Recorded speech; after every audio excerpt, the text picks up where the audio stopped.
தம்பி நம்ம வழி மாறி வந்துட்டோம்டா. நான் எங்கடா வந்த நீ தானே கூட்டி இதுக்கு தானே சொல்றது நம்ம வீட்டுல இருக்கிற ஆடிக்கார எடுத்துட்டு போனா நீ ஆட்டிக்கிட்டு வந்து இதை தூக்கிக்கிட்டு. தம்பி ஆடி மாசம் எப்போன்னு காத்திருந்து கூழ் குடிக்கிற குடும்பம் நம்ம குடும்பம். நம்ம வீட்டுல எதுப்பா ஆடிக்காரு? அங்க பாரு, அங்க யாரோ போற மாதிரி இருக்குல்ல. தம்பி காலுக்குள்ள என்னமோ ஓடுதுடா. என்னவோ ஓடலன்னு எனக்கு ஓடுதுன்னு.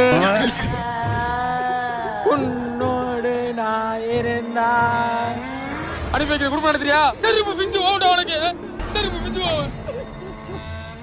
அங்க பாரு ஏதோ யாரு கருப்பாயா? வெறுப்பாய் உன் மகரை கிழிக்க போதா பாரு. அவ்வளவு உனக்கு மரியாதை. உலக நாய் சவுண்டெல்லாம் கேக்குதுடா. என்ன கலாட்டா? நீங்க பண்றது கொஞ்சம் கூட சரியில்லை.